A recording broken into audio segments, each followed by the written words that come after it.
আমরা কড়া শাস্তি নেব। তাকে বহিষ্কার করা হলো, কলেজ সুস্থ চলার জন্য আমরা চেষ্টা করব এবং আমরা বিকাশ ভবনে জানাচ্ছি।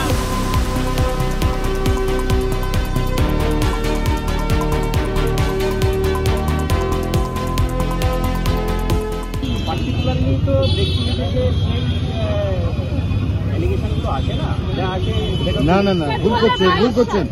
মনোজিতের নামে 8খানা এফআইআর ছিল, তারপরেও কার রেকমেন্ডেশনে ওকে আপনারা এখানে চাকরি দিলেন অস্থায়ীভাবে বলুন?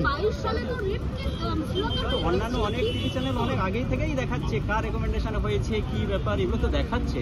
হ্যাঁ, আপনি তো গভর্নিং বডির মেম্বার, আপনারা তো মিটিং করেছেন, কে রেকমেন্ড করেছিল ওর নাম? প্রতিবাদ করেছিলেন যে রাখা যাবে না। 2022 সালে যাদের শ্লীলতাহানির কেস রয়েছে আইপিসি 350 8খানা এফআইআর যে ছেলের নামে থাকে তাকে একটা কলেজে কিভাবে চাকরি দেন আপনারা? Head of the institution vice প্রিন্সিপালের হাজব্যান্ড এখানে ডক্টর এস.এস. চ্যাটার্জি আছেন, একটু জিজ্ঞেস করুন। বহু অভিযোগ আছে, কিছু বেরিয়েছে, মানে গাছের পাতা নড়েছে মানে বাতাস ছিল, এইটুকু বলতে পারি আমি একজন টিচার হিসাবে। একজন টিচার হিসাবে আমি এইটুকু বলতে পারি, পাতা যখন নড়েছে বাতাস ছিল। আপনার কাছেও কোনো এই ধরনের অভিযোগ ছিল? আপনাদের উপরেও দাপট কি ছিল মনোজিতে?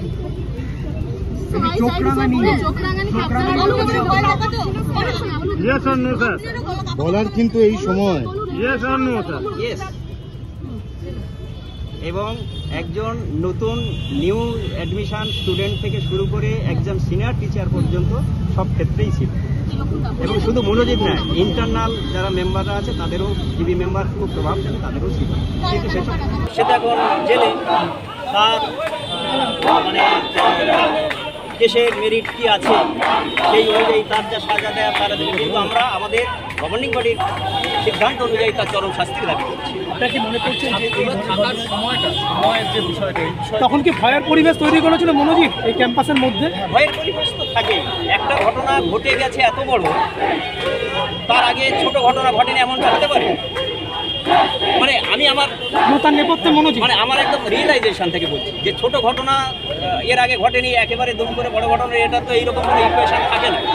ইকুয়েশন বলে ছোট ঘটনা ঘটতে ঘটতে বড় ঘটনা। এবং সেই অভিযোগ গভর্নিং বডির কাছে এসেছে? হ্যাঁ, এসেছে। আপনারা জানিয়েছিলেন স্যার? অবশ্যই। তারপরে কোনো ব্যবস্থা হয়নি? থানা ব্যবস্থা নিয়েছে, সেটা আমি বলবো করে, সেটা তো মনোজিৎ বলতে পারবে, থানা বলতে পারবে। আচ্ছা, মনোজিৎ তো এখানে অস্থায়ী কর্মী হিসেবে কাজ করছিল, 45 দিন কাজ করেছিল। জিপি কি করে তাকে কাজে এইভাবে নিল, মানে অস্থায়ী কর্মী হিসাবে? তার কি কোনো জাদু বলে নাকি? এটা গভর্নিং বডির প্রেসিডেন্ট বলতে পারবে।